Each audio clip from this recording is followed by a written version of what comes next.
What's going on, Drinking Buddies? Brand new podcast coming right at you, but you know what we got to do first. We got to talk about those things that generate a little revenue and put eyes on the show. First and foremost, we are brought to you by the Patreon. That's right. Patreon.com/Matt Slayer is home to the whole video back catalog. In addition to that, as a Patreon member, you get access to the video versions a week early, uncensored. This particular episode is not 100% YouTube friendly, so there is an uncensored version on the Patreon. In addition to that, the audio versions are getting digital ad insertion coming real soon if it's not already on this episode. So there is ad-free audio available on the Patreon as well. So check that out today at patreon.com/Matt Slayer and help support the show. Another way you can help support me and support the show is come hang out on Twitch at twitch.tv/MattFandSlayer. That's right. Still Twitch streaming, and if you have a Prime sub, I'll happily take it off your hands. Last but certainly not least, the easiest way to support this show, the absolute easiest way, is twofold. First, tell your friends, tell people in your life, share social media posts, talk about the show in a public setting. Maybe not work, don't get fired over this. Just help spread the word. The other super easy way to help support this show, also costs you nothing, is go to youtube.com/andnowwedrink and subscribe. Just subscribe. Helps us with the algorithm. And we all know the algorithm is king. That's it. That painless. That easy. Let's get on with it. My guest this week is adult performer Keely Rose. This is a silly episode. Keely's a lot of fun. We talked about Keely traveling all over the country. Some of her experiences as a dancer. A little bit of rock and roll. So I hope you enjoy the hell out of this episode. So sit back, relax, pop a cold one, and enjoy, Drinking Buddies. When aliens come to take over, they look at us like we're out of our minds now. We're gonna galactic makeover, and now we're thinking that they just might be right.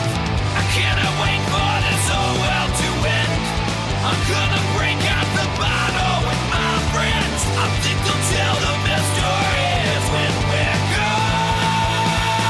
And now we drink. Keely, what the fuck's going on? Not much. Just left Santa Barbara. Was hanging out there. Hell yeah. Hell yeah. Yeah. Welcome. Thank you for making the giant fucking trek all the way down to Hollywood. Thanks for having me. It's beautiful here. Most people don't describe Hollywood as beautiful. Well, I like Hollywood just as much as I like Santa Barbara. Santa Barbara's just more like chill, but Hollywood's like where the fun's at, you know? Last I checked, I mean, there's a reason I live here.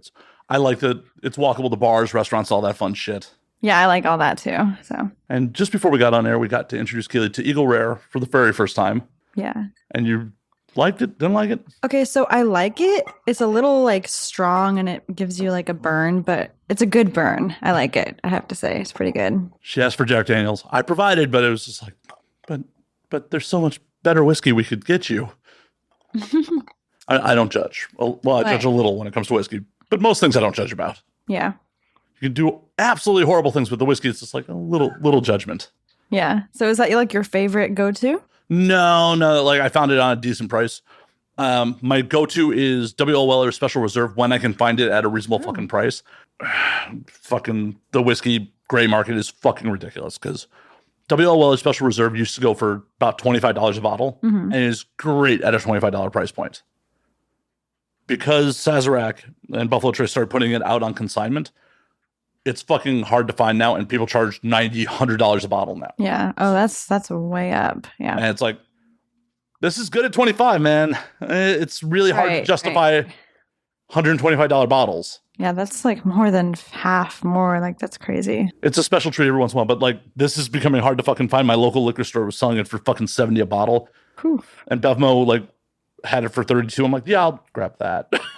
Yeah, this is good. The usual house wine these days is Elijah Craig. Oh, yeah. 94 proof bourbon, which there's a handle of it sitting right over there. Try mine. Yeah, have at. This is a self-service show. Drink as much or as little as you like. You mind opening that for me? Too? Yeah. I have weak hands, which is why my boyfriend over here is trying to take me to the gym. They just opened up at Planet Fitness. Yeah, having a weak grip's bad in your line of work. I know. Well, I mean, not for that, but I mean to open shit. But like, yeah, I get what you said. don't want anyone being like, what was with the limp wristed hand job? What's going on there? Does that girl have no grip strength? What's going on? I can do just fine in that line of stuff. But opening bottles, that's a whole nother story. I mean, that's what they invented PAs for. Right. Make the PA open the bottle for you. As long as you're doing your job, that's what their job is, to make sure your bottles are open and then you're taken care of on set. Mission accomplished. Shit, I just became a PA on my own fucking show. God damn it. Just fuck it. Yeah, this is good. Let's see how this tastes. I mean, it's Jack and Coke. It's hard to fuck up. Mm-hmm. Oh, yeah. That's good. Nice and sweet. What have you been doing with yourself up in Santa Barbara besides maybe getting back to the gym?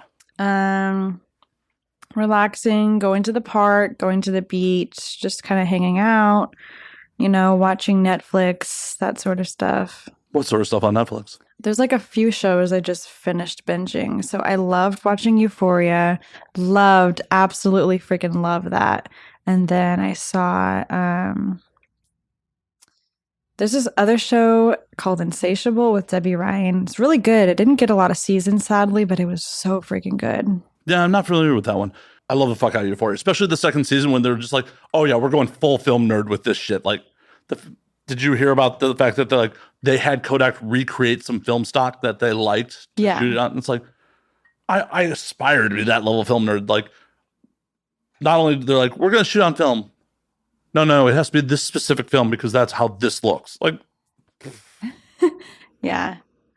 Yeah, I really like the makeup in Euphoria too, all the glitter, the sparkles, and I love like the nightlife scene. Everything's like dark and like sparkly, it looks like a club all the time, with the blue and the red and all that. And I don't know, just like everything about it, No, it's a masterfully done show. Like, I'm hoping that it has many, many, many seasons to come. I agree. Yeah, I hope so. They do a good job of building drama. Everyone's doing a great job of acting. Like, it's some tragic shit. Like, just if that's like real life being a teenager like these days, it's like it was not even anything like that for me. That was just some crazy shit for me. That was like, whoa. Like, I was a good girl in high school. I mean, maybe drink a little, but I would never do anything that crazy. I mean, that was like, I don't know, Euphoria was some crazy shit.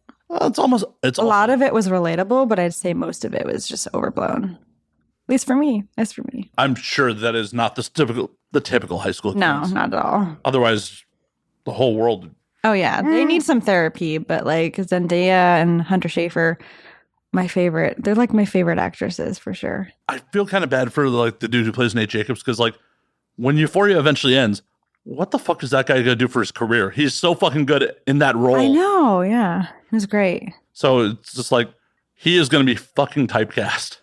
Well, before that, he did the Kissing Booth series, which is like a teen chick flick, which I really liked. But I feel like, I don't know, after seeing him in Euphoria, I see him in a totally different light. Like, before, he's like chick flick, teen drama, and now he went from that to like the dark side of like, I'm Mr. like angry, going through shit type of guy. And it's like, whoa. Apparently, we've become the Euphoria episode of It Now We Drink because we're just going to continue deep diving on Euphoria for probably the next hour or so. But background that they've painted for that character, just like why he's fucked up. Yeah. Like, that's some serious fucking trauma. He needs a lot of therapy. Seriously. Yeah. A lot. And the problem is, a character like that will never realize it. Yeah. So no, this is just how life is. Well, thankfully, it's just acting. Right? Really good acting, really convincing acting. Like, if I saw him on the street, I'd be like, I don't know, he just seems like Nate. He's just a Nate. Well, until he opens his mouth and has a British accent, because he's British in real life, so. Really? Yeah. A lot of these guys, a lot of these people who are British, you would never know it because, like, they sound so, like, Americanized, like, normal. Like, I don't know how to explain it, but it's crazy. Did you ever watch The Wire? I don't think so. Okay. It is one of the all-time great crime dramas. And like more than half the cast is fucking British. And they're all playing like, inner city gangsters in a lot of cases. So it's just like, they got the Baltimore accent down. And then all of a sudden, like you're seeing the BTS, well, yeah. And this is how it's like, what the fuck? I mean, you got the British and the Australians and the English. And they all sound like American when they're actually in the shows and the movies. And then in person, I'm like, damn, I did not expect them to sound like that. Like, when they're not acting, like, wow. But on the flip side, like, the amount of Americans that go over and play Brits is just so low. And half the time it's just like, that's a really bad accent. I mean, yeah, I don't know. With the exception of Tessa Thompson, which when I first saw her play Valkyrie, I'm like, oh, she was born in Oakland? Holy shit. Yeah, I love that character. I love that. Do you see the new Thor? Not the new one, not yet. No. You're not missing all that much. Oh, okay. It was just okay. Yeah. Like Ragnarok was great. Love and Thunder. Yeah. I heard a lot of stuff about that. It was just one of those things where like Christian Bale is just wildly overacting. And it's just, I don't know. Part of it was the fact that they had some very serious plot points and then just tried to keep interjecting comedy into like various serious. And it's just like, tonally, it's like it's all over the fucking place. Right. It's like, isn't it supposed to be like an action movie? And here there is all this comedic stuff, which is fine. But I feel like most of it shouldn't be comedic, you know? Well, it's an action movie. With Ragnarok, they made it work. Right, I think Ragnarok... Right. That was good. It was great. I don't think it fits into the MCU very well, but I think as a standalone movie, it's fucking amazing. Right. I agree. Because it's one of those things where like, tonally... You already had Thor established in a bunch of other movies, and then all of a sudden, like, oh, Thor's super jokey all of a sudden. Like, I enjoyed the fuck out of it. It's just you already have an established character. You can't like 180 them like that. Right. And I've been led to believe that you want to do some mainstream acting as well. I do actually. So how I got into this industry is actually so I was a stripper before this whole thing happened during COVID, and I had a friend reach out to me who's also in the industry. He was super nice. And he was like, hey, have you ever thought about doing porn? And at first I was like, I don't know. Like at first I was like, taboo, I've never done it, don't know what to think kind of thing. But, and then lockdown happened. All the strip clubs were closed. I was like, oh, fuck, what am I going to do? I'm going to run out of money. So I was like, well, shit, it's either porn or bagging groceries or who knows. Rob a bank. Why didn't you go rob a bank? Come on. You're right. Right. But well, you got a getaway car. You could have had like missed opportunities. Right. Didn't think of it. But Life. Yeah, so he reached out to me and I was like, I don't know what I don't know. But I was like, so then that happened. I was like, okay, well, you know what? Shit, I'll try it out. If I don't like it, I'll never do it again. Just like a one and done type of thing. And I started doing it and I was like, well, shit, this isn't at all what I expected. It's even better. Like, this is fun. I mean, you're getting paid to like fuck hot people and you're having fun. You're meeting cool people, going to cool parties. I mean, it's great. It's a really great way to make money. You know, it's awesome. I love what I do. I know a lot of other performers that came from working as house girls into the industry. And one of the nice things is, though you may be having a bunch of sex on film, it's only like 20 dudes that really are the steady male talent. Right. And it's a controlled environment where like a strip club isn't necessary. No, a strip club is a lot more drama, a lot more stuff. I mean, most of the clubs that I worked at are very nice, but there is occasional bad nights where there can be drama, but that's with any job. There can be things going wrong, you know, but I would say like porn is so nice because you know what to expect. You're getting paid the same amount each time. You know what you're going to get when you get there. You know, it's all good and there's people around to make sure everything's okay. You know, there's all that. So it's great. And a strip club, while I love it, it's definitely different. You have to actually like really hustle to get what you want. Part of me loves hustling. I don't know. I can't choose between stripping and porn. I feel like I like both because the stripping gives me the confidence. You know, I feel sexy. You know, I drink. I'm out there partying, dancing to songs that I like, meeting lots of new cool people and all that. And then the porn is like, well, okay, here's a day I don't have to drink. I don't have to go out because drinking is a lot of fun, but you can't do it every single night. Wait, you can't? I mean, I did for the longest time, but wait a minute. You can't drink every night? I can, and I have, but I'm trying to be semi-healthier. So I might drink a few times a week now. I've definitely toned it down. I'm confused by this statement. I'm very confused by this. I don't know. I don't think you're a doctor. I'm skeptical of your. I'm skeptical of your. You can't drink every. You can. Hey, but I don't know. Just for me personally, I would feel like shit the next day. So I feel like for me, I drink more. Balance. You just got to drink more. Dog. You know, maybe you're right. You know, if you have a hangover, they say the cure is have another drink. You're exactly. Right. Just a little hair of the dog, you'll be fine. Exactly. See. You're just a quitter. You're like, I can't drink. You know what? You're day. right. You're right. Cheers to that. You know what? Hitting the mic. Hitting the mic with my drink. No, I on a serious note, I understand that. Like, no, yeah. Being out there, like, stripping is physically demanding work. It's amazing, but I like to have like a healthy balance now. Now that I'm doing porn more, because before it was just the stripping and that was it. That was all I had as my income, which is great, but I had to really, really work and hustle, which is fine. But at a point you get burnt out and you're just like, shit, I wish there was some other income I had. So I started robbing banks. It's right there in front. They're everywhere. They are. You could just. I mean, maybe in the 1920s, Bonnie and Clyde, I could have totally done that. But I mean, now there's cameras. Now there's all. They invented these things called masks. They're forced us to wear them. Right, that's true. They're forced us to wear them to rob them, obviously. Right, never didn't think of that. Yeah. Missed opportunities. You had 2 full years of like mandatory indoor masks. It's like, oh, hey, no one's gonna question that I'm wearing a mask. Give me your fucking money. Right. Totally. It's okay, Keely. When monkeypox locks us back indoors, you can go back to bank robbing or bank robbing, not go back to it. Who knows? Yeah. Hey, when you're on the FBI's most wanted, be like, I knew her when. Look at how famous she is now. She's on the top 10 most wanted list. Shit. Funny. With your time in the club, you got to have a couple wild stories. I say for the most part, everything's pretty chill and normal and fun, but wild, like, define wild, because I don't just know. Like, to the average person, like, holy shit, that's crazy. Or just some patron going out of fucking control. Another house girl going, just take a step back. Because I know when you're living it, it's like, this is life. This is the kind of shit that happens. If you were to like pre-sex work life, see it on a big screen, be like, that's fucking nuts. That's a captivating story. Holy shit, what the fuck? There's got to be a couple what the fuck moments. Every performer I know who's ever worked in a strip club has a couple of them. You got me. Okay, one time there's this bachelor party. There was like, 4 guys. There was no girls because obviously bachelor party, dudes, whatever. So the 2 dudes, they get on stage. The one getting married gets on stage next to his friend. They start stripping and they start dancing. And then the bar, the security and all them, they try to kick him out.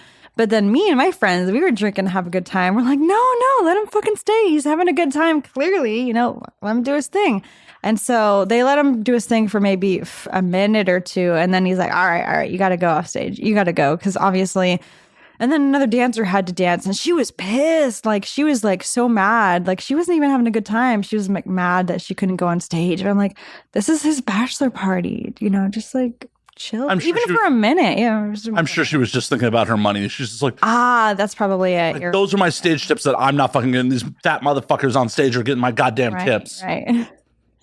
But I mean, every other night it's fine. But like sometimes there's things that happen and, people want to have a good time, get up on stage, If you're an unbothered queen and you don't care, then it's like that shows that you're getting your money and you don't care because it's going to come afterwards anyways, And obviously if those dudes are allowed to stay, they're having a good time. Yeah, exactly. People having a good time spent.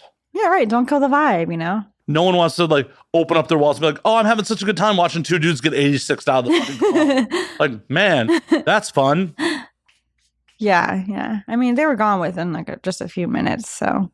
No crazy backstage drama either? Okay, well, I've had multiple occasions, not just a few, but multiple occasions where guys would I would give him a lap dance. I'm at the VIP back there and they just feel like it's okay to randomly whip their dick out. And that happens, I can't tell you how many times I'm giving a dance to a guy and he's just like, oh, you know what? I'm just going to whip my dick out because that's totally okay to do that. And so they would just do that and be like, no, put it away. You can't do that here.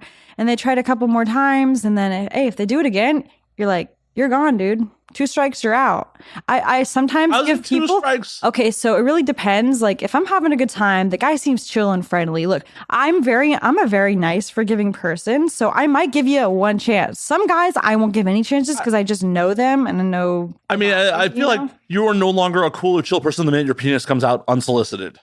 I agree. Like usually I would kick him out like that, but when you're drinking, you kind of just like, you're just like, whatever, Well, and I understand it's work. It's like, if this dude gets 86, there goes my dance money. There goes. But the thing is, if they're tipping a lot, I might let it slide a little bit, But if they do it again, I'm like, okay, you're gone. But if they're not tipping, they're just kind of like chilling there, whip it out. I'm like, bye. You're like, your time, your dance is over. Dudes, don't pull your dick out at the strip club. Like, just don't. Just don't do it. We don't like it. Nobody wants to see your dick. Obviously, Nobody wants to see your dick. Otherwise, you wouldn't be at the strip club. You'd be off fucking somebody. Nobody wants to see your dick. Nobody. Exactly. That sort of shit is just mind-boggling to me. Like, the idea of, like, whipping your dick out at the club. Or, I mean, just the thirsty, weird shit people send in girls' DMs, shit like that. Like, Oh, I have some crazy DMs. So the other day on Twitter, oh my God, you're not going to believe this. I mean, you have proof. I can. I'm not going to pull it up unless I want to expose the person. Well, I mean, you can show me. We're not going to put it on camera. Right. Yeah, I'm saying, if it's so crazy I don't believe it, you could give me Okay, proof. so I had this guy. He was like in some other country. I don't know. Maybe it was India or something. And this guy, he's like long ass message in my Twitter DMs. And he's like, hey, I'm like a big fan of you, Keely. And like, that's normal, obviously. Keep reading. He's like, oh, I'm so sad. I'm going through all this shit. And like, I feel for this guy. You're really starting to feel for him. He's like, you know what? I was thinking like, I want you to just come over here and I want you to marry me and stuff. And he's like, oh, I'm going through so much. How can I get into the industry, or how can I? And like, just the amount of whoa he sent was just like, I just can't read all this. Like, I'm sorry. So I just said, look, congratulations on whatever that was, or sorry that happened to you. Have a nice day. And I was just like out of the DMs. I was like, that's it. See, that seems pretty mild in the grand scheme of things. Yeah, I mean, You're going to get a lot of that over the course of your career. Hell, yeah. I get dudes trying to slide into my DMs like, how do I get in the industry? Like, it's like, I don't know how to help you. I don't want to help you. It's just, I don't know what to do. It's just, I mean, the real answer is find someone who's willing to fuck you on camera. If you can start performing, or get an OnlyFans account. Well, an OnlyFans, you know? right, start jerking off on OnlyFans. There you go. You're in the industry now. Boom. Look at that. And if people see your stuff and they like it, they're like, oh, I want to see this person, then congrats, you know? But don't come to me, because it's like, some of us worked to get here. Well, I mean, I had someone reach out to me to get into the industry. So I am thankful. I probably wouldn't have gotten into it otherwise, because I had someone who knew somebody who messaged me. So I'm lucky in that sense. But if you really want to get into it, start an OnlyFans, or I don't know, make friends with somebody who's in the industry and, you know, go to parties or something. But don't ask me, because I don't know how to help you. Creep. Exactly. Like, I have these guys, he just like, am I big enough for porn? And you'll just like send me his dick. I'm just like, dude, just no. You know that's a crime in California, right? Really? Oh, yeah. Holy shit. Yeah. I didn't know that. Oh, yeah. Just people just sending unsolicited genitals. Oh, yeah. That's a crime these days. So what do they do? I have no idea how well it's enforced, but it's a crime. Yeah, probably not enforced. But I mean, if I had $1 for every, I'd be a millionaire. That's a lot of dicks. See, I feel like maybe not 1 million exactly, but I'm exaggerating. But I would have quite a few, at least a few $1,000s or something.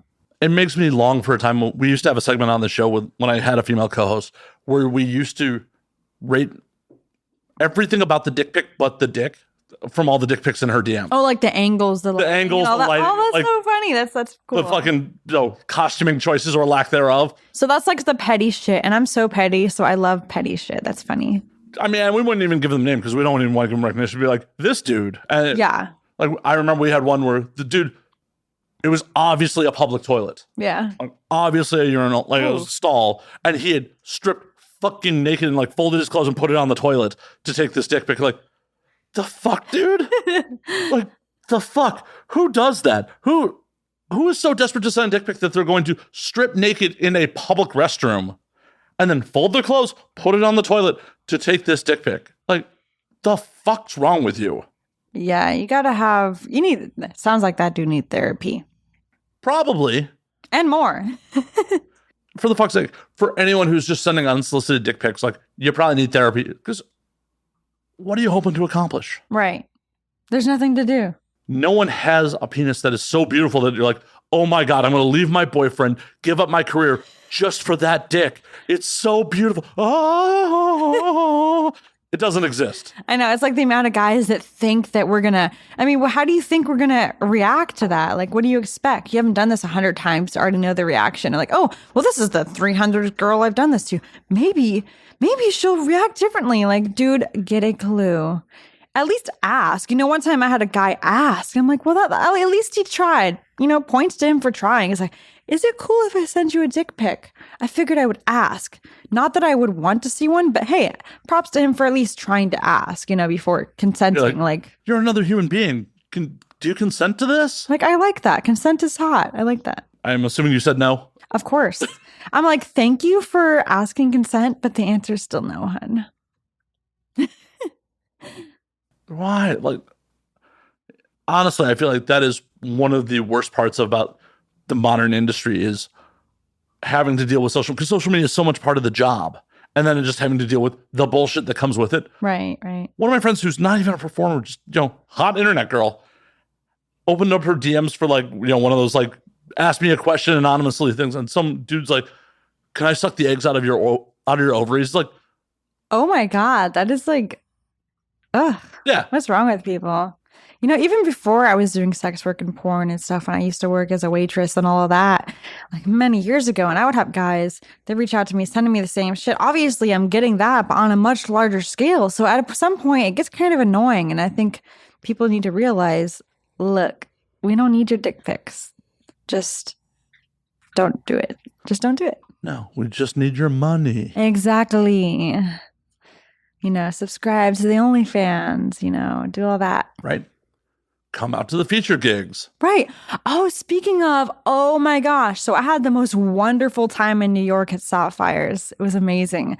So my feature gig, I believe it was on I don't know, it was like not too long ago, just maybe less than a week ago or something, but it was amazing. Like I went out there to New York. I was in this beautiful hotel.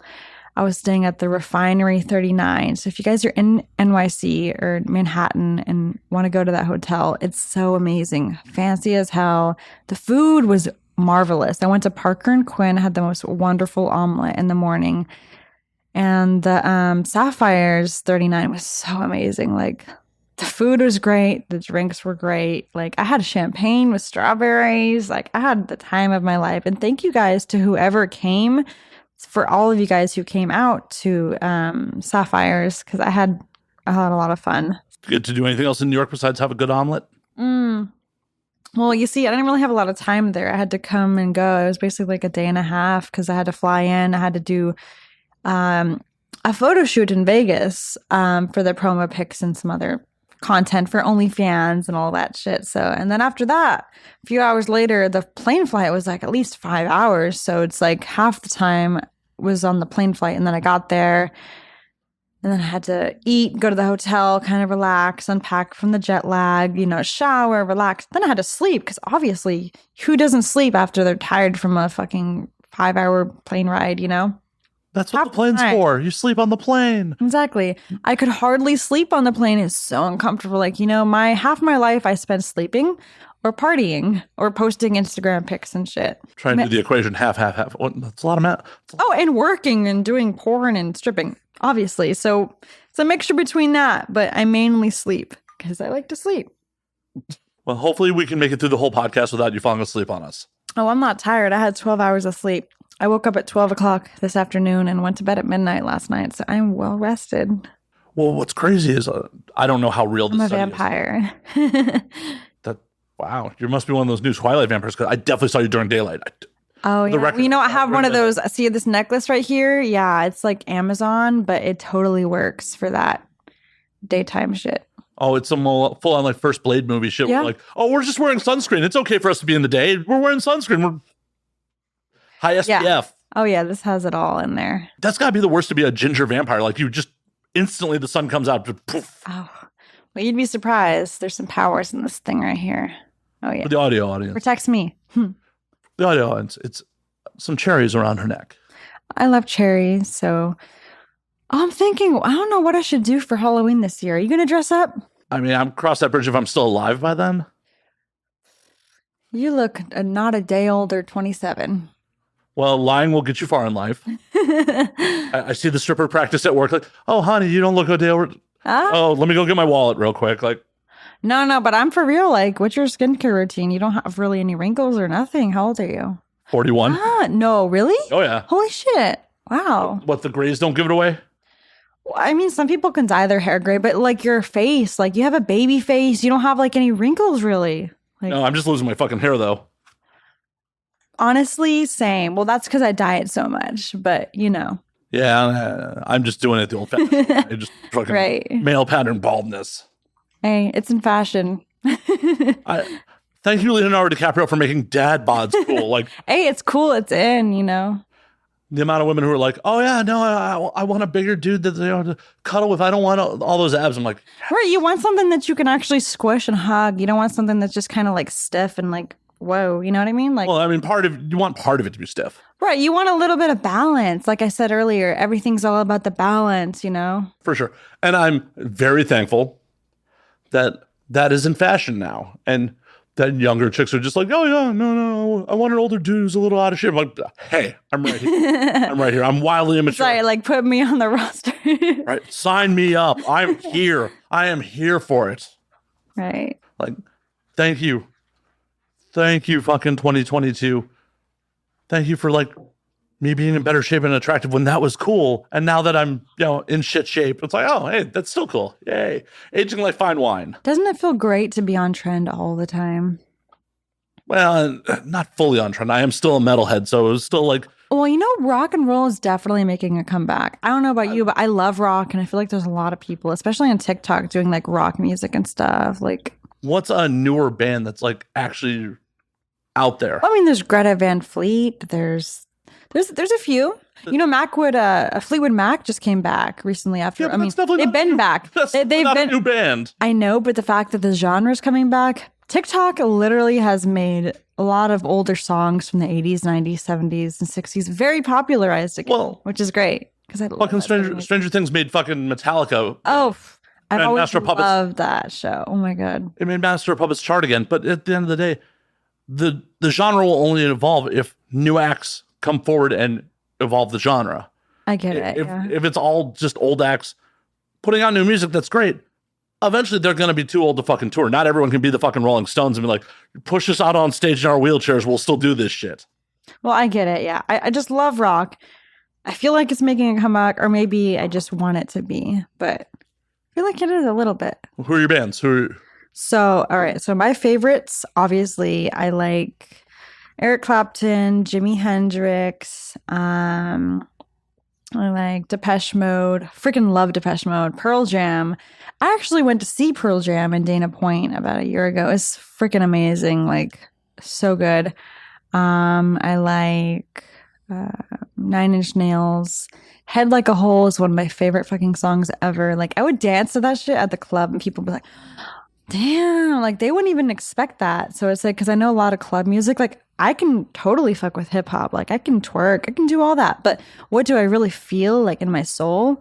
It's rock. And I feel like as a dancer, when you're dancing to something and you feel it, people are going to notice and they're going to want to tip you and they're going to feel that you're feeling it. So they're going to feel good, you know? And so I feel like it's important for you to pick a song that you really vibe to. Hell yeah.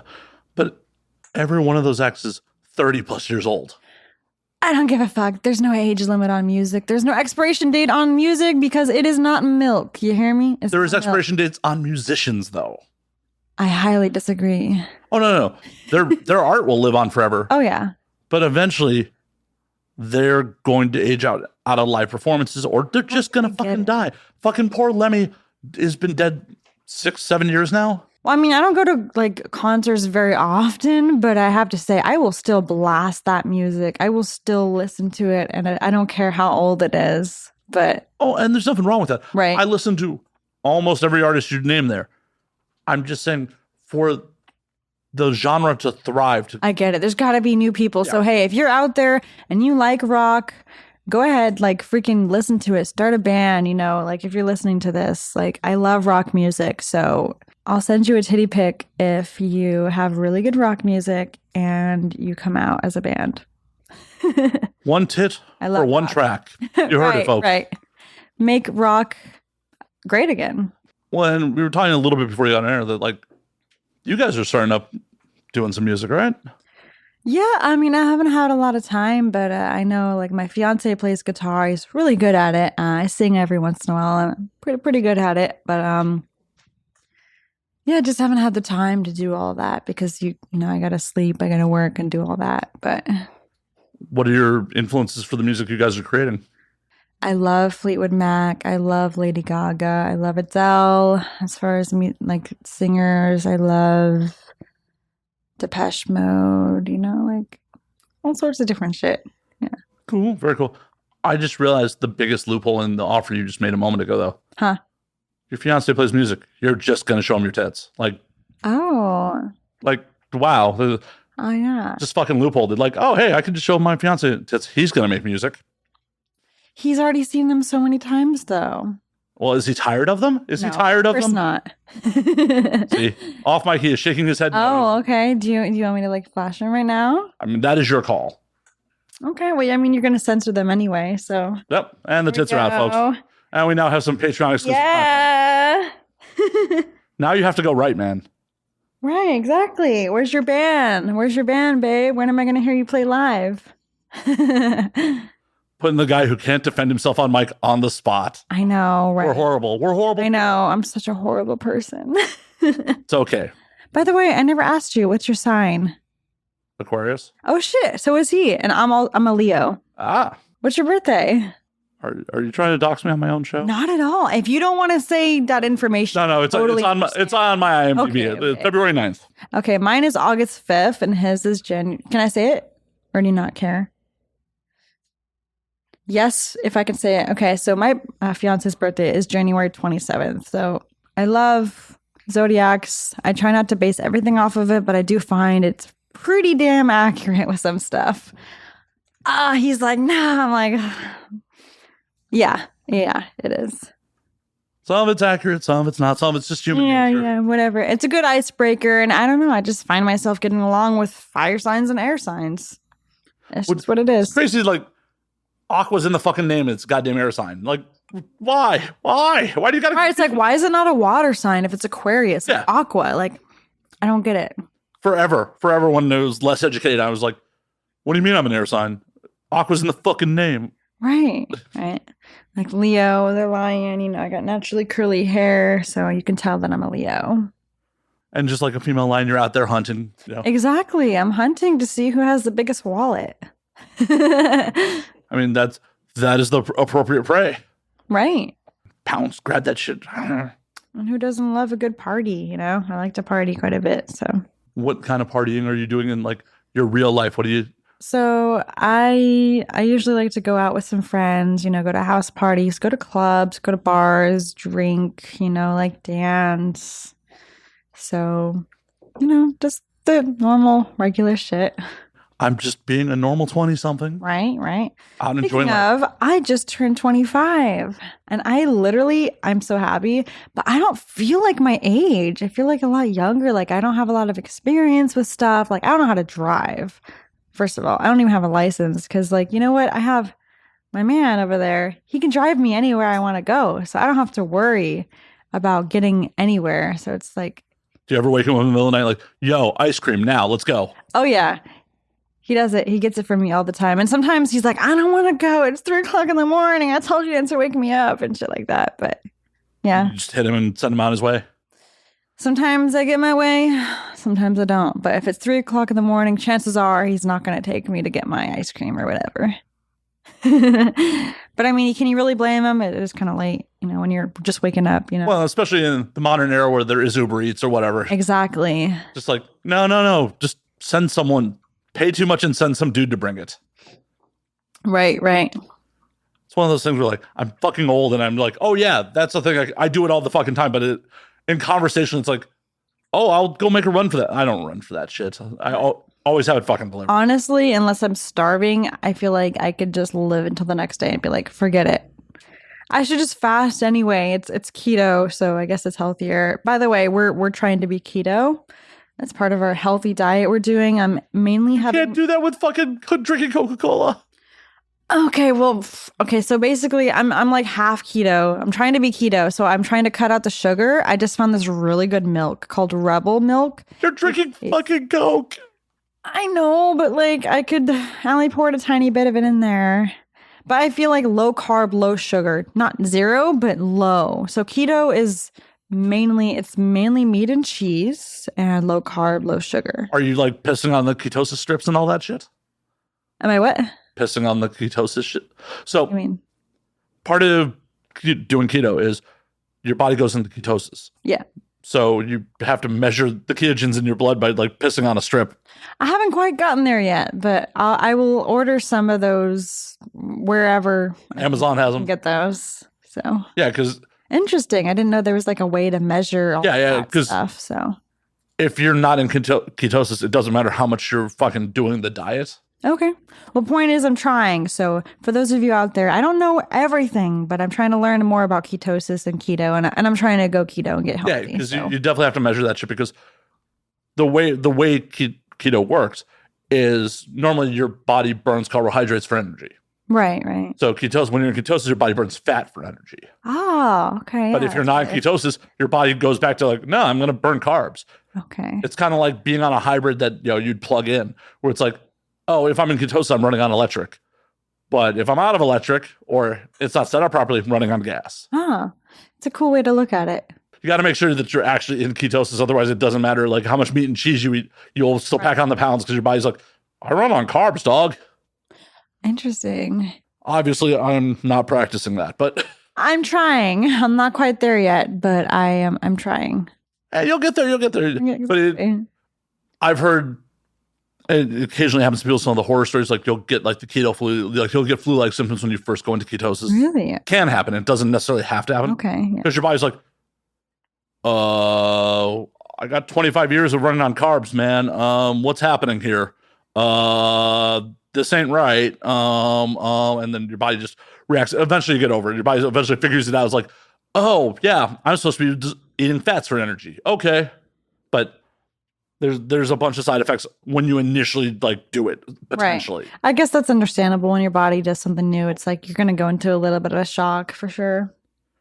Our bodies don't like changes. That's why it's like, especially as you get older, harder to lose fucking weight because your body's like, no, man, this is what we weigh. You've done too much exercise. You need to put those calories back in because this is what we weigh, man. Oh, well, I have high metabolism, so it's working for now, but yeah, Well, you're 25. You can get away with that shit. that's true. That's true. Eventually, your body will be like, oh, this is what we weigh. So, we might have a starvation soon. So we need to pack on the pounds to be safe. Right.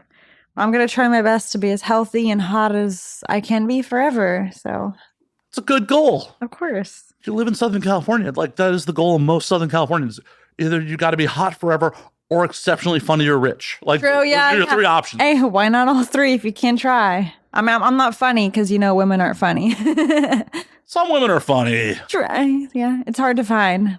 But I don't think I'm funny. Don't sell yourself short. Right, right.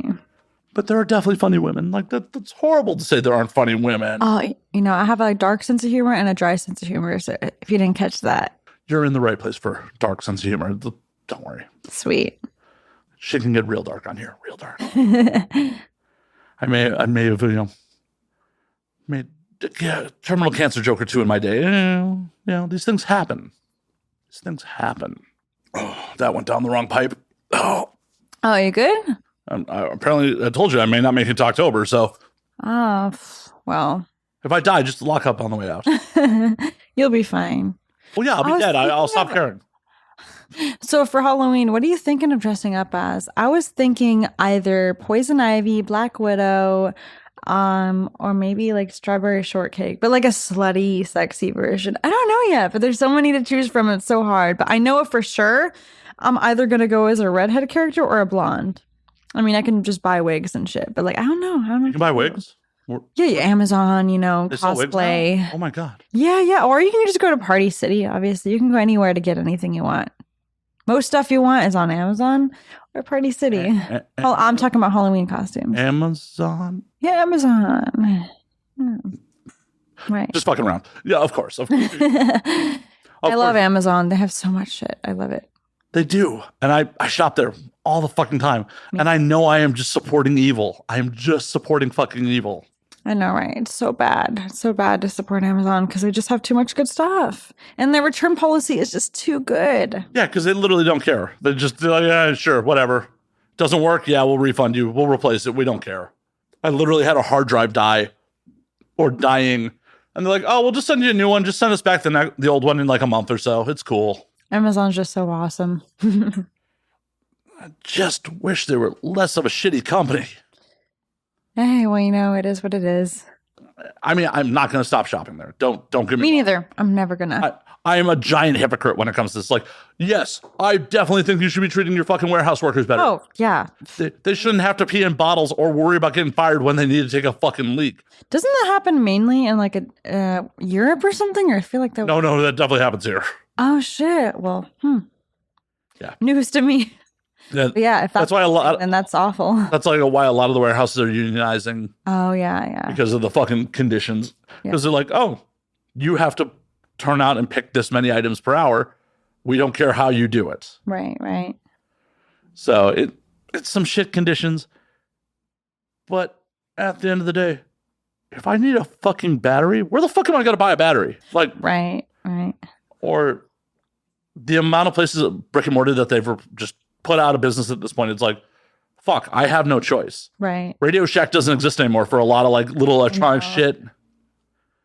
And your only choice for a fucking wig is like Party City, and then like Lord knows what's even available at Party City when you get anywhere close to fucking Halloween.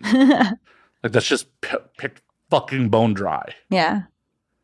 The way of the world, unfortunately. It's a sad state of affairs. Yeah, there's a lot of shit going on, but at least we can have fun, have a drink. We can do what we can, whatever. By giving Amazon more money. Fuck. I know. Fuck. Let me go place an order real quick. I just need to just need one quick.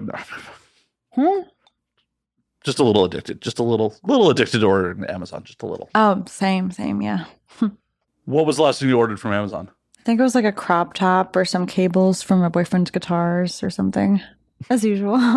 Like, fashion or music. That nice. You're just going redhead or blonde for Halloween. That's definitely. I mean, I've been blonde, I think for 2019, 2018. No. I think it was either the beginning of 2019 or the ending of 2018. I started to go blonde. And I was blonde for maybe 2 years.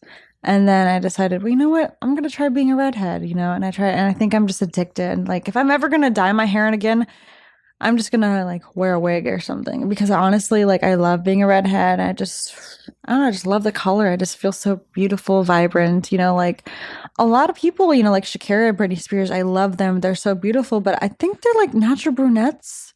So it's, like, it's really cool to see somebody and they find their color. Obviously, they both look hot as a brunette, but when you just find your thing. And for me, I think, like, I'm a natural brunette. Like, I have brown hair. During the summer, it can get a little lighter, but it's more like brunette. But I'd say this is my favorite color so far. I like being a ginger. Hey, if you're having fun with it, fucking do it. It's your life. Why would you? Exactly. I like to be vibrant and colorful. So, you ever dyed your hair? Poorly once. What color?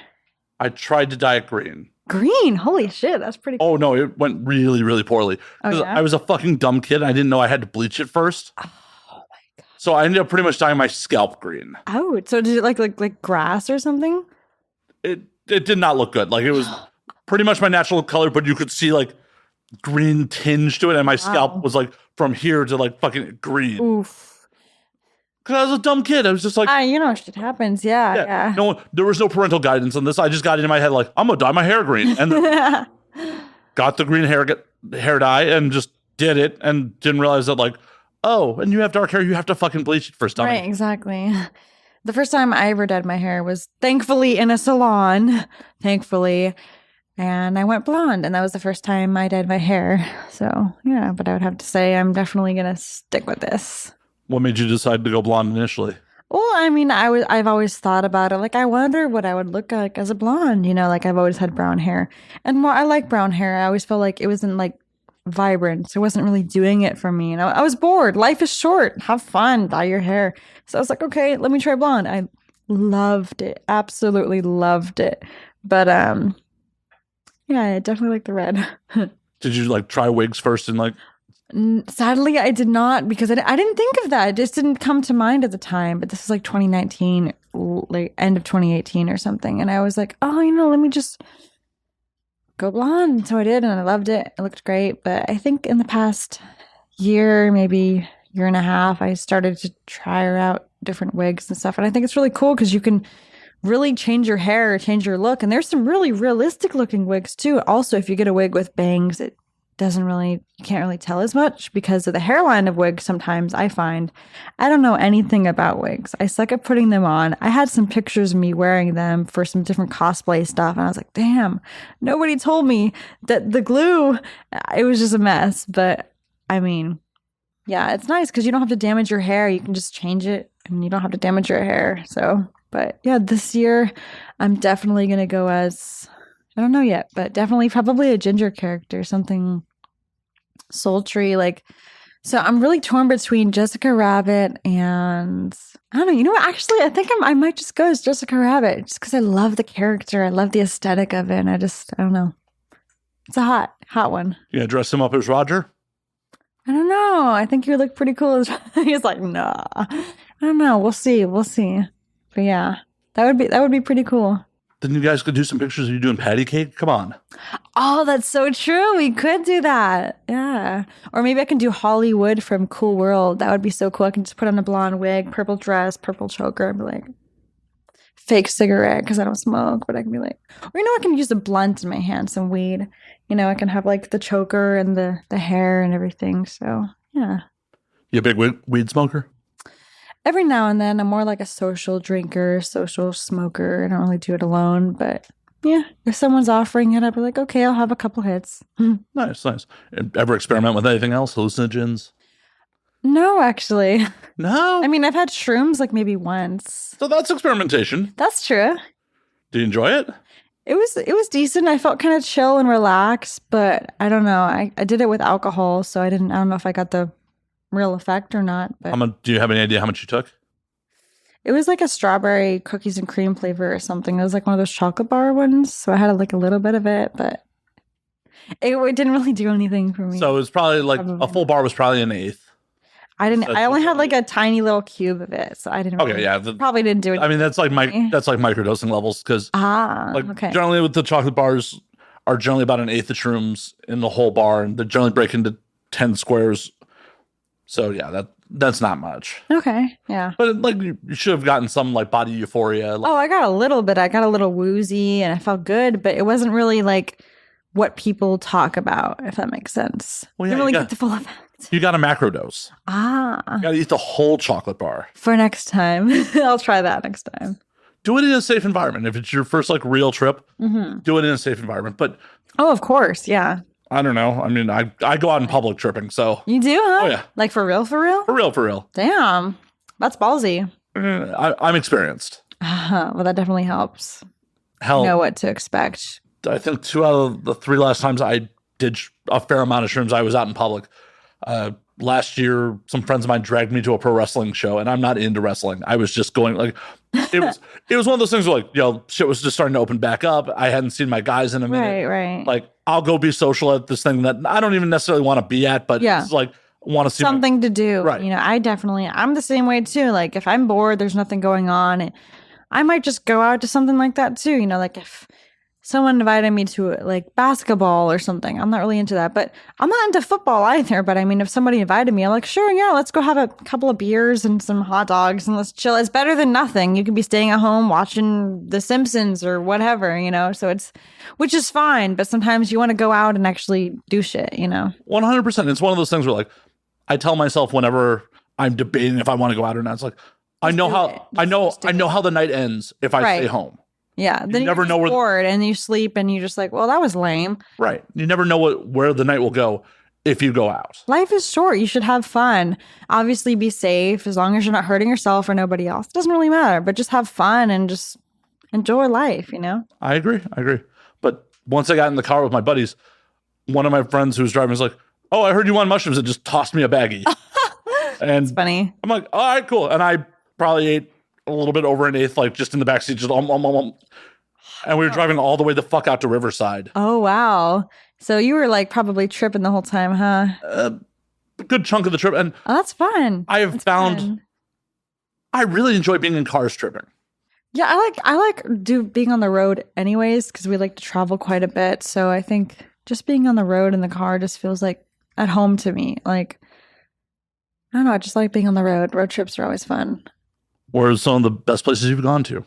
So I'd have to say we've been like almost to all of the states. I would have to say What are you I missing? I'd have to say that California is probably my favorite state because I'm just biased. I'm from here. I mean, I've seen everything here, but there are some pretty cool places. Okay, I'm lying. Tennessee, Nashville. I freaking love Nashville. I would live there in a heartbeat. Second choice, obviously. California, Santa Barbara. You got Big Bear, Tahoe, all these really wonderful places. California's got everything. You got the snow, the mountains, the desert. You got the Mediterranean weather. You got almost everything you need, which is why they probably film movies and shows out here so much because you got so many different climates, so much stuff to offer. So it's great. And then you got Florida.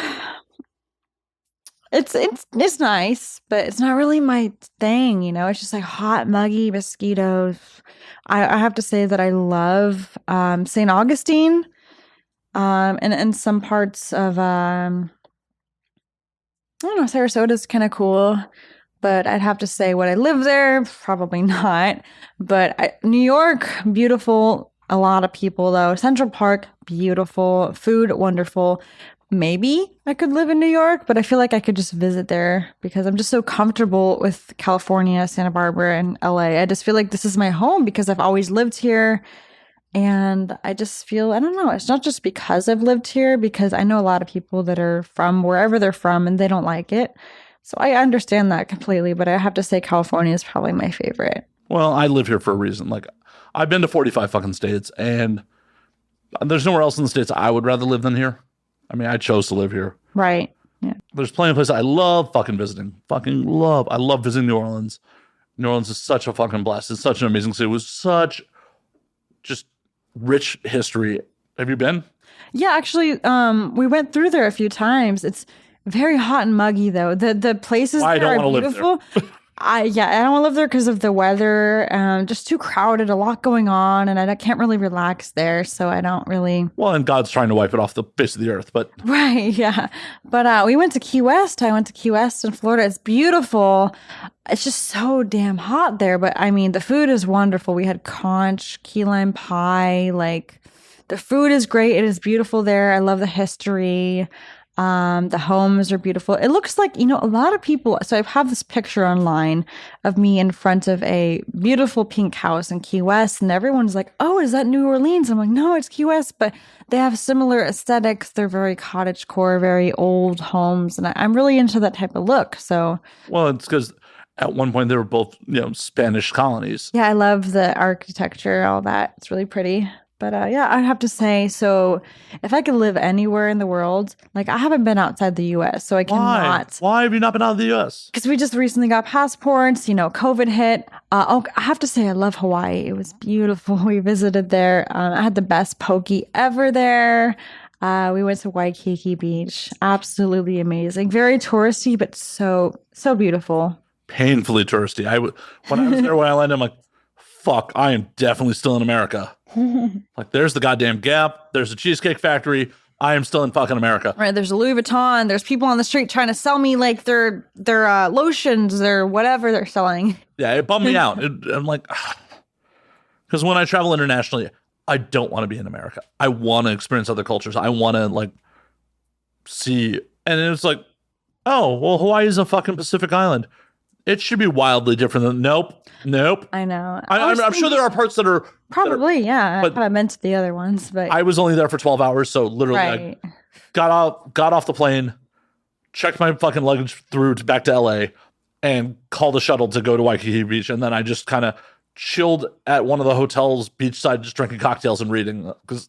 Like, I only had a limited number of hours. I wasn't going to just Yeah, same with New York. I only had a little bit of time to be there, so I didn't really get to see much. But I did like it. Was that your so first many time there? people? Yeah, first time ever. And it was like, I was mind blown. It was beautiful, fun. But it was it was like kind of like a place you could visit and kind of not live in. I mean, I loved it there, but I just didn't see myself living there because I like cabins, so I'm very, I don't know how to explain it. Like, I love Louis Vuitton. I love makeup. I love all this shit that you get in LA and Santa Barbara. But I also love cabins. So I'm like, I think Santa Barbara, LA, and Nashville are like my top places. Like, I love Yeah, I love Tennessee. It's beautiful there. So if I could ever see myself living somewhere, I'd say California or Tennessee. Like, I don't really think anywhere else could do it for me. Hey, there's nothing wrong with that. Yeah, But you need to get abroad. You need to see the rest of the fucking world. I sure do. You know, actually, one of the places I've been dying to visit is Ireland. I really think it's so beautiful there. Like all the fog, like I really like places that are very foggy, kind of like Lord of the Rings, like mountains. So you want to go to New Zealand too? Have you been? I have not, but that's where they filmed The Lord of the Rings. No way. Well, shit, definitely need to visit there then. That looks really cool. Long fucking flight. Sorry, I didn't mean to cut you off about Ireland, but No, you're good. I've been talking your ear off, so it's your turn. Go ahead. I mean that's the point. You're the guest. You're right. True. But besides Ireland, where else? Like, where's the plan? You got the passport. Where are you guys gonna go? Indonesia, maybe Bali, maybe Kathmandu. I don't know. Just like I want to see the world. So, but Italy, because I'm part Italian as well a little bit. So I definitely want to see Italy. I want to see England, London. Yeah. I don't know what else, but those are so far what I want to see. But Hey, there's nothing wrong with that. Yeah. That's the priority. And once you get over to Europe, it's so easy to bounce around fucking Europe. Europe, oh, I can't wait to go there one day. Honestly, the entire continent of Europe is smaller than the whole fucking US. So once you're It just seems a lot bigger. Maybe it's because I just haven't been there. it's just a lot of history. Right. Because there's all these fucking kingdoms and people fighting over shit. But the US is bigger than fucking Europe. And one of the trips in 2017, we literally, me and my friends, we bounced from Amsterdam over to Germany. It was like an hour and a half flight to get to fucking Munich. Yeah, Amsterdam is one place I've always wanted to visit because I heard it's really fun and really cool. It's I mixed feelings on Amsterdam. It was cool. I'm glad I was there. It's very fucking touristy. Like there's Really? Like more than Hawaii, would you say?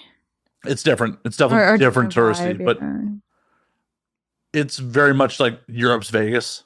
People Oh, okay. people from all over Europe go to Amsterdam to woo, go crazy and shit like that. Like, full on, oh my God, I'm gonna be in the red light district, I'm gonna get fucked up, I'm gonna, I'm gonna bang a girl, like I'm gonna go to a live sex show, I'm gonna smoke some weed because weed's illegal in most of Europe. So Right. so, I'm gonna get fucked up, I'm gonna do some shroom. Well, not shrooms, sorry, technically they're psychedelic truffles. They can't legally sell Oh. shrooms, but they Oh, so they just like name them something different. So the difference between a mushroom and a truffle is truffles grow under the ground, or fungus that grow under the ground.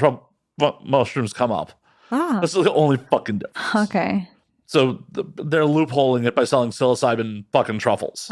Interesting. I did a whole batch while I was there. Oh, that's awesome. Bumped around, went to some bars, like good times, good cool. fucking times. I had a lot of fun being tripping in the red light district. That being said, I fucking judge a lot of places by the food. Right. Oh, Food. Yeah. The food was just okay.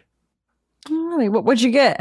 So the thing they do really fucking well is savory fucking pancakes. I love pancakes, but they're so unhealthy, but they're so good. Well, the way the Dutch do the pancakes is more like a consistency of a crepe. Yeah. So they're real thin, but they'll put like full on sausage and shit like that. Oh, that So- sounds really good, actually. Yeah. Almost like a breakfast pizza. Almost, yeah. Ah. It's fucking delicious. Those were fucking great. We found like one steakhouse that was pretty rad, but otherwise, it was just okay. Like everything else was just kind of like touristy food. Or the thing that pissed me off the most was you can drink till 5 o'clock in the morning there. Good luck finding any fucking food past 10 p.m. That's crazy. You should be able to eat after you drink because half the time you're hungry afterwards. Damn right. Especially some of the bars we went to had kitchens. The kitchen was just closed at 10 o'clock. Like, no, at least in the States. I mean, they could be making a lot more money, but I guess they don't care. Yeah, I don't know what the fucking deal is. At least in the States, bars and restaurants will at least have like a late night menu where they'll just have like easy stuff to cook. I understand not keeping the full fucking kitchen open, Right, I understand. It's a lot of work for them. I totally get it. but have like fucking fries and Something. mozzarella sticks, something Exactly. you could just throw in a deep fryer, bring me in, like I'll be happy. I will pay you more money. Everyone Right, wins. right. You don't have to worry about me being so shitty drunk because I haven't eaten anything in hours. Right, exactly. Like even when I drink, I'm usually like really chill. Like I'm I know how to handle myself, and I get it. Like people who don't want to work past a certain time because they're tired, they want to go home. But you know, like some wings, some fries, something would be great. Right. Something to put in my stomach. Exactly. One night I, very drunk, was stumbling back to our Airbnb and I'm like, oh my God, is that a convenience store that's open? Fuck yeah. It was just a candy store. The place just sold candy. Like, why are you open at like 2:00 in the morning, candy store? Why do you just, I mean, I did walk out of there with like an armful of fucking chocolate because Right. I mean, that's all that there was there. You got to have something in your stomach. I was drunk. Right. I'm like, chocolate is just fucking, well, the next morning, just. It's like, I love chocolate anyway. So it's like, get some M&Ms or something. I'm like, yeah, that's great. That shit is going away with your keto. I know. Like, okay, so like I don't eat as much sugar, dairy, or bread as I used to. You know, like I would say like a few years ago, I was eating McDonald's all the time. Horrible food and like candy and all that. But I'd say now I don't even really eat bread anymore. Like when I have a burger, I might have like a tiny bite of the bread, but I'll just mainly just take it off, pick out the toppings and eat the meat and cheese and pickles or whatever. But go to In-N-Out, be like, protein style, let's do it. Yeah, you know, sometimes I actually order that because it's so good. And it's like you still get all what you need. And it's a good price at In-N-Out too. But the only thing is the line, man. The line sucks. So I just go in there and eat. It's way better. Well, and that's one of the things. Like when non-Californians are like, In-N-Out's just okay. I'm like, yeah, it's just okay. It's really good for the price point. Exactly. Yeah. For what it costs, In-N-Out's phenomenal. Exactly. Am I comparing it to a fucking gourmet burger? You're not no. comparing it to filet mignon or you're not anything crazy. Yeah, or even like a good thick pub burger. I'm not even... Exactly. Yeah, you're just something. But if you compare it to another fast food, yeah, it's fucking good. Yeah. Sorry, Texans. I know you're all Whataburger. Oh my God. I went there and I could not stand the place. It was so gross. Like, sorry if you like Whataburger. No hate to you. I just was not a fan. It was. See, I don't mind. I don't mind Whataburger. I'm trying to think if I've ever actually have had it sober. Oh. Like, I don't mind Whataburger. Huh. Probably been drunk every time I've ever had it. So it's phenomenal when you're drunk. Huh. Yeah, I had it sober, so I don't know. But it was I would say maybe 4 or 5 out of 10. It wasn't like when I was sober, maybe like 4 or 5 out of 10. I mean, I'm just not a fan of the way it tastes, but the Texans that listen to the show are going to be very upset. Well, I apologize in advance, but don't apologize for your fucking taste. It's your fucking mouth. You know, exactly. Like whatever you like, what you don't, you don't, you know? It's one of those it's things. Not my thing, not my cup of tea. And if you don't like it, it's more for you, Texans. Right, exactly. You can have all you want. You don't have to worry about me waiting in line for it because you can have all the food you want there. You don't have to worry about Keely after she robs a bank coming by and stealing your Whataburger. She's not going to come by. Give me your fucking Whataburger, motherfuckers. I'll kill you. Give me the fucking Whataburger. Lose the bun. I'm on keto. See? Yeah, exactly. Not a worry. Not a worry. Not a worry. Don't have to worry about Keely robbing you at gunpoint for your Whataburger. Exactly. You're In-N-Out protein style, you might be in trouble. Right. Maybe. A year from now, I'm going to see Keely on the news. I'm like, oh shit, did I start this? Oh, fuck. Am I an accomplice now? Oh, no. You don't have to worry about any of that. I don't plan on doing anything, crimes or anything. I mean, you should plan it. You should not do it like in the heat of the moment. That's how people get caught. You should definitely plan. I don't plan on doing it either way. I'm a law-abiding citizen. Kind of. Yeah. Depends on where you're shooting porn. You may not be a law-abiding citizen. Well, I only do it where it's allowed. Are you shooting outside of California ever? I mean, sometimes. Yeah. Well, Florida, they have you down Florida's there. not legal. No way, really? Correct. So this has been a topic of conversation multiple times on this show. Oh. But the reality of the situation is it is only legal to shoot porn in California and New Hampshire. I had no idea. California by a 1981 state Supreme Court ruling, and New Hampshire by a law they put on the books. Everywhere else is technically illegal to shoot porn. Nevada has a opinion from their state Supreme Court that says because of California's state Supreme Court ruling that they are not going to enforce it. Okay. Florida, occasionally people still get fucking arrested. Wow, really? Wow, that's... I mean, it's generally more in like central fucking Florida, southern Florida where the majority of like production's done. Right. law enforcement doesn't give a fuck. Okay. Yeah. Well, the laws aren't being enforced. They got bigger fish to fry. There's other stuff going on Right. than people having sex. Like, it's not a big deal. But at the end of the day, it's technically not legal. Yeah. Because technically, if you're a porn producer and you're not in one of the states where porn is legal, you're committing pandering. Oh, wow. And technically, as a performer, it's prostitution because you're having sex for money. I had no idea. But obviously, no one's enforcing it. Right. There are very successful productions happening in Miami, in other parts of the country. But it's wild that, like, this is still a quasi-outlaw industry. And, Yeah. I didn't know that. But well, wow. because at the end of the day, it's kind of fucked up where it's like, oh, hey, the minute you receive money for having sex and there's a camera involved, it's protected by the First Amendment. Right.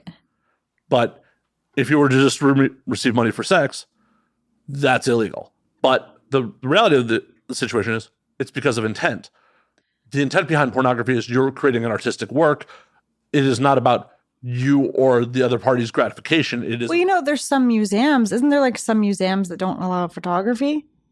definitely. So it's like, isn't that the same thing? It's like if porn is art and you can't photograph it, you can't photograph it, and then you go to a museum and you can't photograph it. It's like, what's the difference? It's both art and they have certain rules about it. And if there's two consenting adults, taking a picture of a whatever, or they're just having fun, or let's say, for example, you get a friend who gives you some money, and then you decide they're hot and you want to fuck them. Then what? Are you committing a crime? Yes. That's so crazy. But if I put a middleman and take you to Red Lobster first and spend that money that I would have just given it to you on a dinner at Red Lobster, that's okay.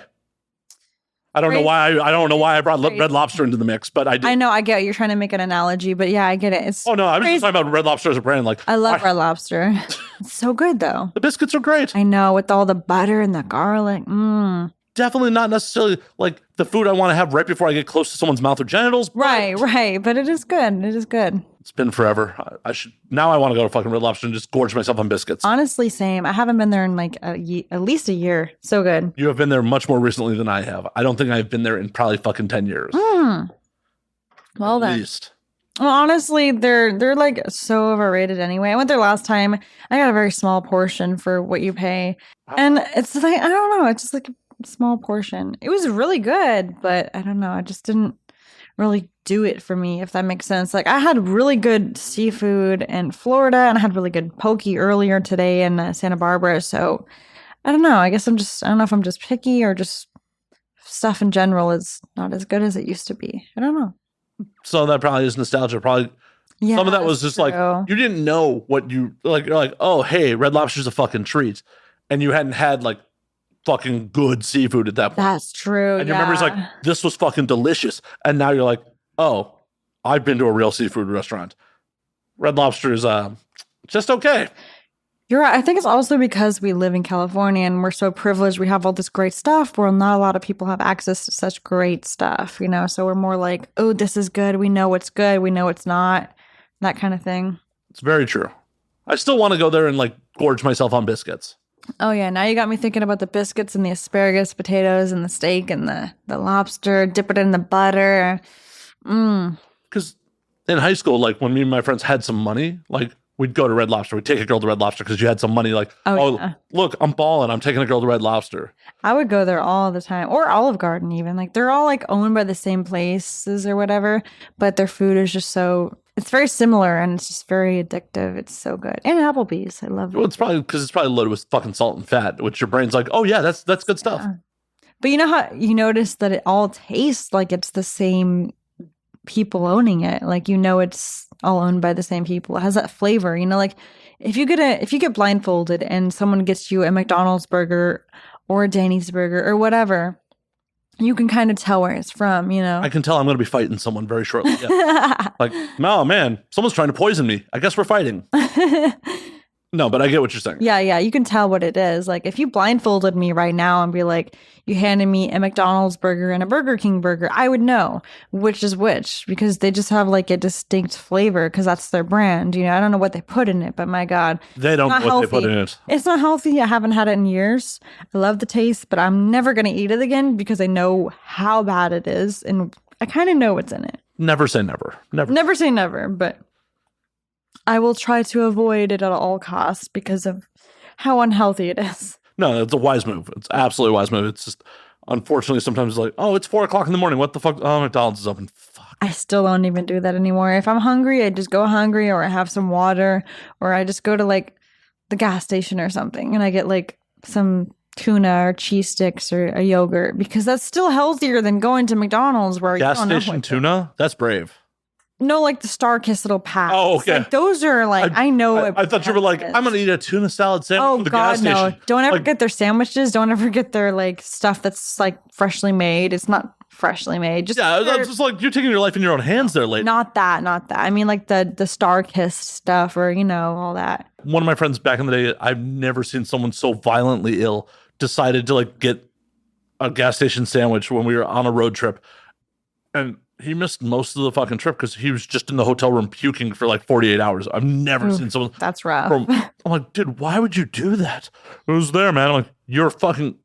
Nope. I knew that was a bad idea beforehand. It just reinforced like, that's a suicidally bad idea. Yeah.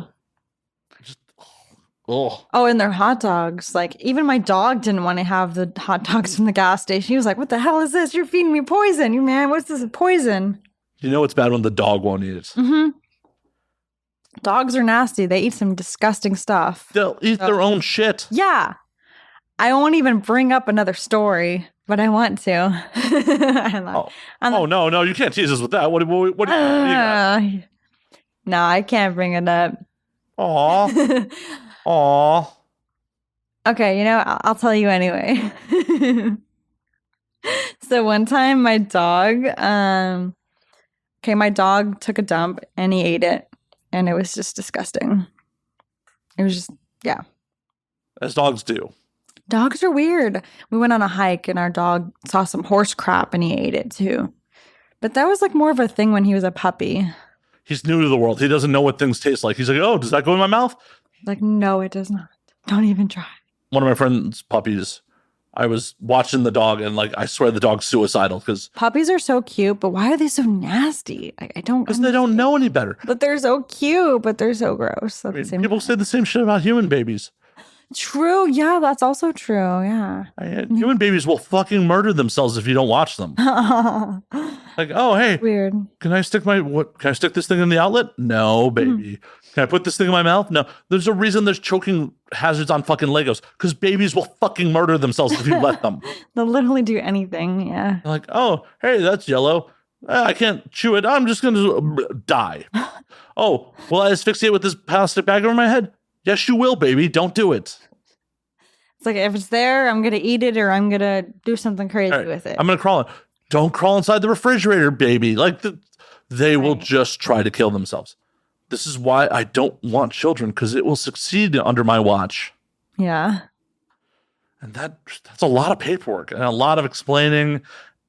And I just don't want to get lawyers involved. Like, it just seems like too much of a hassle. Right. Do you want kids one day? Maybe one day, but for now, I'm just kind of not a good time right now for all of it. Well, yeah. But maybe one day. Yeah.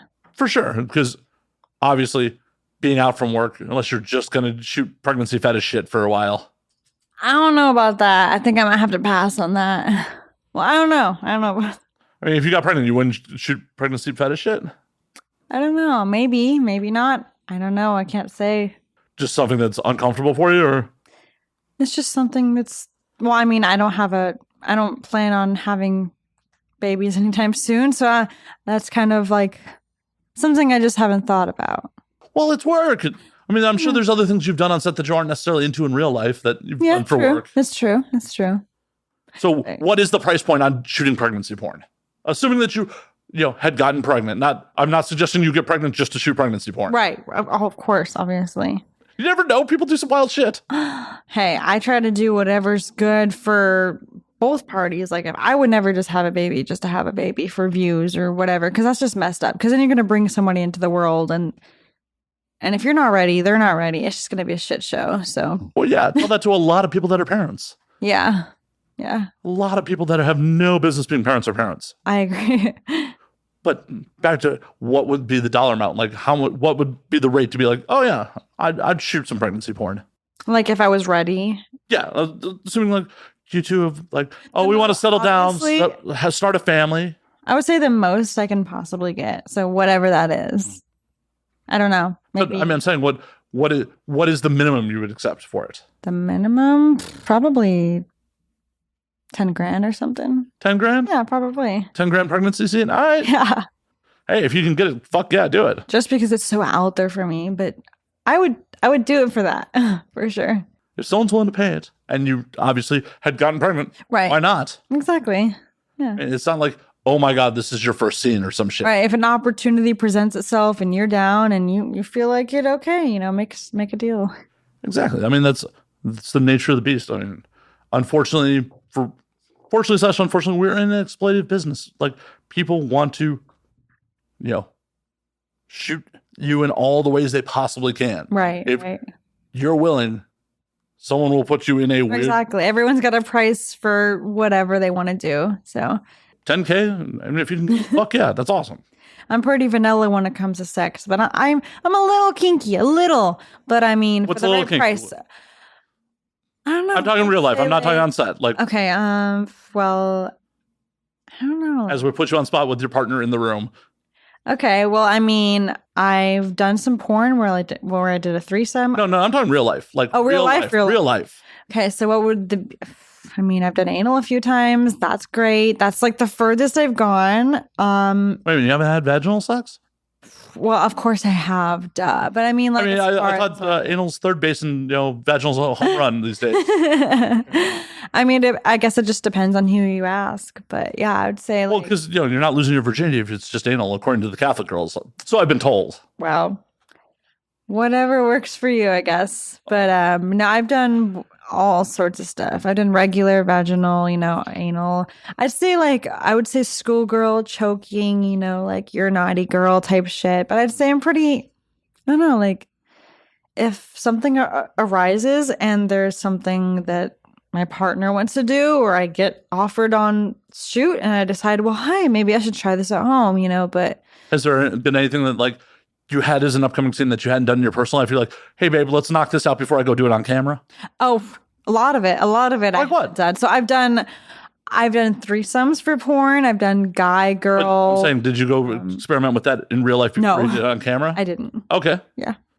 Now that you've done a threesome on camera, would you be like, hey, babe, I want to bring a third party into our bedroom? So far, no, but you never know. But so far, no. Well, what's the hesitation on it? I don't know. I don't know. I just don't feel like it. Not something Are you possessive? You just don't want to share him, or? Yeah, I am. I love him and he's just mine, so that's how I am. But yeah, he doesn't really advocate for that sort of stuff anyway. So if he wanted to do something, he could ask, but he doesn't. So, whatever it is. But would he be opposed, or would you ever approach for like bringing another guy in? Like, so it's two guys and you. I'd say maybe more on that one. I don't know. Yeah. Do a 2.5 where they don't touch, but I'd say I just mainly want him and him only, and that's just me. And there's absolutely nothing wrong. I'm monogamous despite my, my job.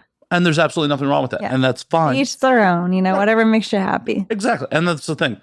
That's a common misconception with people in the fucking outside the industry. Is like, they just think we're all crazy, kinky freaks. And some of us are, but if you're not, that's totally fine, Definitely. Because one's work, one's real life. Mm-hmm. They don't have to overlap. They super don't. Oh, exactly. It's your job. And obviously, while I do love it, I enjoy it. It's important that you feel comfortable with what you're doing. And then you're at home. Hey, you can have a completely different thing. Like if I'm doing threesome with a girl and a guy, like I've done before, or I've done some crazy sex, that's fine. And it can be fun. But in my home life, I'm more just like me and him and normal shit. So normal shit's a misnomer, because normal is all in the eyes of the beholder. that's true. I would say what's normal for me is just me and him fucking, regular sex, just the normal shit. Locking eyes, be like, babe, I love you. I love you. Yep, pretty much. Sometimes we talk, sometimes we don't, but I say it's just normal. Just whatever. Roll over, throw on some Netflix. Exactly. Yeah, we're just like, we're feeling it, so we do it. But yeah, pretty normal stuff. Hey, there's absolutely nothing wrong with that. Not everything off camera has to be some crazy fuck fest. Exactly. there are many other aspects of life beyond sex. Exactly. And I think porn nowadays, while as great as it is, but it gives a lot of people an untrue and unhealthy relationship with porn. It can give you like a bad view on sex. Like, oh, this is how it's supposed to be because this is how they do it in the porn. Well, yes, it can be true for a lot of people. Like, yes, there are a lot of freaks out there. There's a lot of crazy stuff that's real in real life as they do it in the videos. But for a lot of us, like, as for me, we're more just like, yeah, I'm just a regular person. You know, I go get my groceries. I have regular sex with one person day to day, you know? So, but yeah. Well, and the thing about it is, no one should be emulating porn sex because porn sex is supposed to be aesthetically pleasing, not necessarily Exactly. pleasurable. There's a lot of stuff that goes into it. There's lighting, there's cameras. There's a lot that goes into it. Well, there's opening up for the camera. Like, Exactly. There's plenty of positions where I know it's not fun for anybody fucking involved, but it looks cool. So but it looks hot and they like it. And hey, if that makes you happy, then we'll keep doing it. Exactly. As long as people keep clicking, keep buying, Right. people will keep doing it. Exactly. It's a fucking business. Right. It's always amusing to me, like, when I occasionally hook up with performers that, like, are just, it's muscle memory autopilot to open up for a camera. It's like, we're going I have such a bad habit of that sometimes. I'm just like, oh, I need to do this. I need to moan super crazy loud. I need to, like, make sure I arch my back crazy. Like, it's just something that I'm used to doing where sometimes I just do it. But you got to sometimes remind yourself. Does he ever be like, babe, what are you doing? Sometimes he's like, oh, you're doing what you did on set the other day or something. Yeah, because I've definitely had those moments where it's like, yo. But for the most part, I have a good balance. Like, I only did that maybe like once, but I think I'm just more like, I know how to like be work, home. Like, I've never really mixed the two. And I'm just very good at that. I'm very lucky. Have the awareness. Hell yeah. It's awkward when it happens. Yeah, definitely. And I'm sure, especially with the overly dramatic moaning, it could definitely take a dude out of the zone and be like, what the fuck's happening He's here? like, wow, you never done this before. You know, like, that's different than what I'm used to. But yeah. See, I'm been around too long and I'm just fucking Jay to be like, yo, what are you doing? It's like, you already know what's up. Yeah, for me, when I'm at home, I just regular. I'm not super loud, you know, especially even when I get off, I'm like, I make a little noise, but I'm not like over the top, like, you know. You're not disturbing the neighbors. No, not at all. Like, oh, they're fucking going at it. No, that's cool. Right. There's absolutely nothing wrong with it. No, of course, if that's you, then you keep going, you do your thing. But for me, that's just not natural what comes out, you know. Regardless how amazing the sex can be, I'm just not a very like loud person. That's fine. Yeah, exactly. A-okay for someone not to be vocal. Mm-hmm. As long as they're not a dead fish. Like the last. I make a little bit of noise, you know, Well- but I'm not going to be like, yeah. As long as you're moving too. No, of course, yeah. Nobody wants to fuck up silent starfish. I mean, Right. I'm sure there At is that someone who's into point, it, but- at that point, just get a blow up doll, honey. But that's not me. Well, I don't know. I mean, Well- if you are someone who's very quiet and you're happy, then whatever. Yeah, But you whatever. know, I say like, I'm just kind of in the middle, balanced. I keep saying, you know, that's my thing. Perfectly balanced. Just- Perfectly balanced. At least from my point of view. Well, I was going to go for a thumbs up. Well, I mean, what's he going to say? He's not going to say he's happy. He's in the room. Well, It'd be a long drive back if he's like, nah, I'm not having fun. So he's just like, yeah, babe, I love you. Can't put him on the spot like that. He's not going to answer honestly, even if right. of course he's going to answer honestly. Yes, he's answering honestly. Not. It would just be a really long drive back if he's just like, yeah, the sex is horrible. Just real long drive back for Santa Barbara for you. Well, we're very open with each other. So if he had something to say, like, you know, like, we're very open. It doesn't bother me. Oh my God. We're very Adult healthy relationship with proper communication. Oh, mind blown. I know, right? No, these days it can be really tough to find them, but what we have is great. So I'm happy. Like, if he's in the car and he farts, I might smack his leg. I'm like, don't fucking fart, you nasty fuck. I'll like spray the Febreze in there, you know. You're punishing the man for having normal, healthy bodily function. That's so Well, because weird. sometimes he does it to piss me off. Like, he'll just be like, hey, babe, I got something for you. And he'll just like let out one so loud. I'm like, really? Really? he had to go. I love him, but sometimes he's annoying. And I am too, you know. It's a healthy relationship. It's important to annoy each other, and it's important to be nice to each other. It's important to communicate. All that. I'm not sure if that's in priority order. Well, not in order, but I'd say all of that. Whatever. No, it's all important. Your partner should be your best friend as well as your best fuck, because whatever you need that person to be, it's all there. Like, when I'm with him, I never feel lonely. I'm always happy. You know, we travel together. We go on adventures together. We go hiking. Life's great. What would you and I say can is tell him anything I want. What would you say is the biggest adventure you two have been on? Road tripping, going to Tahoe, going to other places. I absolutely love Catalina Island and Coronado Island. They're my top places. So, is there any specific trip that stands out?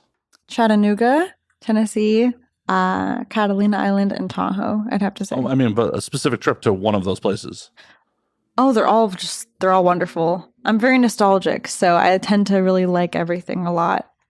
But I'd have to say Tahoe was definitely the best, because that was when we first were together. Everything was new, and just we fell in love with that place and with each other. So it was like really cool.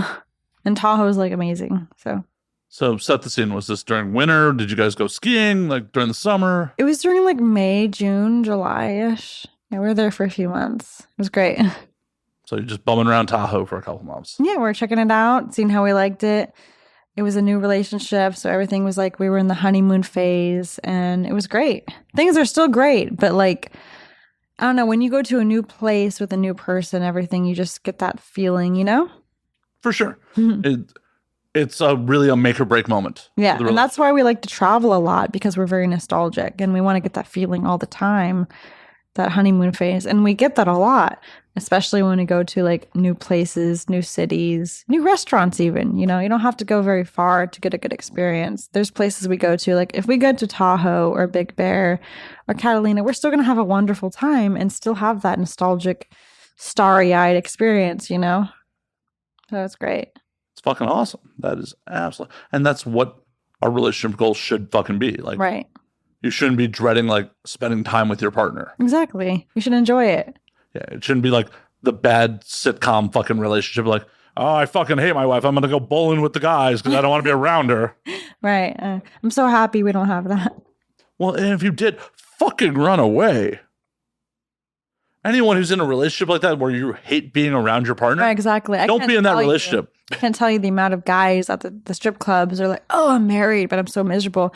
And like, part of me is like, well, they're giving me their money, so I shouldn't really say anything. But after they give me their money for the lap dance or what, I'm like, dude, if you're so miserable, divorce her. Like, if you're so mad, just find somebody else, you know? The problem is people are afraid of fucking change. They're afraid of change. They like their routine. They're comfortable. And who knows, maybe they have like kids or something. So I totally get it. But like, even if I don't know. It is what it is. Even if you have fucking kids, if you're a miserable fucking human being, you're not going to be able to give your all to the other person or to your kid or whatever. Your kids are going to see that, and that's going to set an example for kids them. Kids know everything. Like when I was a kid, I could tell whatever. If there was something going on, I could tell. So yeah. Yeah. If you're a miserable human being, your kids are going to fucking see it. It's going to rub off them and affect their relationships. Exactly. Fucking ever. And it's going to cause them trauma, which you don't want. Right. So you're better off being the cool weekend dad and you being happy than being with their mother and being fucking miserable. Exactly. But too many people are afraid to come out of their goddamn comfort zone. Don't be afraid to come out of your comfort zone, guys. I did it. And if I can do it, you can do it. I went from waitressing to doing stripping to doing porn. I'm confident, happy. I'm better at makeup now. I know how to walk. I know how to talk. I gain confidence. So find something that you love, whether it's sex work or whatever the fuck you want to do. If you find something that you love, do it and become whoever you want to be. Wait a minute. You didn't know how to walk as a waitress? Did someone just push you to the tables? No. I meant like how to like walk, like, you know, like model walk. You know, I had the confidence is in your walk, the confidence, the way you speak to people, the way you look at them. Do you make eye contact? Do you feel confident? All that. If you have that, I finally have that after many years, and it's great. So if you find something that you love to do, your career, your hobby, you find great friends, you're confident, then props to you. And if you're still in that place where you're not in your comfort zone and you feel shy, do something crazy. Not something bad, but do something crazy. Have a drink, gain confidence, because drinking obviously helps you. So if you need a little drink, go ahead, but don't rely on it completely because that can be a vicious cycle. Right. Rely on heroin. No, don't. Just rely on like who you are. Wake up in the morning, say, you know what? I'm going to have a goal. I'm going to make a today's to-do list, and I'm going to do something, and I'm going to do it one step at a time. Well, and at the end of the day, don't worry about what other people think of you. Exactly. Most cases, they aren't. They just aren't thinking. People are worried too much about themselves. Like even me, I'm not worried about what the next person next to me is doing. I don't care if they're picking their nose next to me and at the red light. I'm just sitting there worried about how my hair looks. I'm more worried about, okay, am I going to get my shoot on time? I'm worried about other shit, so I don't care, Exactly. Most people are way too concerned about their own shit to give a flying fuck about you. That thing in your childhood that was absolutely traumatic to you, nobody fucking remembers. Nobody cares. They don't remember. Because it was only traumatic to you. Exactly. So we're all very similar and no one's really that unique. We all have similar interests, similar styles. We all feel the same. So no one's really alone. You don't have to feel like you're alone or whatever. And life's great. Have a drink. Have fun. I'll drink to that. Yeah, cheers. That's great. Life's too fucking short. Exactly. To just do what other people expect of you. Yeah, do what makes you happy. Right. If doing what other people expect of you makes you happy for whatever reason, yeah, I guess do it. But otherwise, do you. I have plenty of friends. I grew up in Chicago, and I have a lot of friends back in the Midwest who are not particularly happy. Right. But, my family's here. This is all I've ever known. They don't want to fucking leave, even though they're fucking miserable. Motherfucker, leave. You can always come back. The city isn't putting up a wall and locking you out. Right, exactly. It's like I have a lot of friends, people we've met that we know that are like that never want to leave where they're from. And I get it. People are going to do what they're going to do, but you should leave. If you feel like you're stuck, you're not stuck. You got to just make the step. Go, leave, save up, go to whatever city, even if it's the next city over, even if you're too scared to leave the state, go to the next city over, move out, try a different job, do something, or hell, if you're too scared to do that and you're working the same job for 10 years and you want to leave, buy a different pair of shoes, buy a yellow pair of shoes, start small, and then just go from there. Be the change you want to fucking see. That. Yeah. It's really that simple. There's nothing to fucking be afraid of. Because you can always go back. Exactly. Life's pretty easy. Not all the time, but it's easy enough, so don't overthink it. Exactly. But on that note, I think I'm going to call last call on this motherfucker. Get you guys out of here. I got a Twitch stream I got to get to. Oh, well, that sounds fun. It will be. It will be. Keely, before we get out of here, where can they find you on all the things? So my Twitter is Keely Rose OF. That is KeelyRoseof. My OnlyFans is the same as my Twitter, Keely Rose OF. And my Instagram is also Keely Rose OF. So if you want to find me, those are my platforms. Hell yeah. Find Keely. Spend money. Spend all your money. Go to the poorhouse for Keely. Put her in a lifestyle that she can grow accustomed to so you can live in a cardboard box. Spend that money.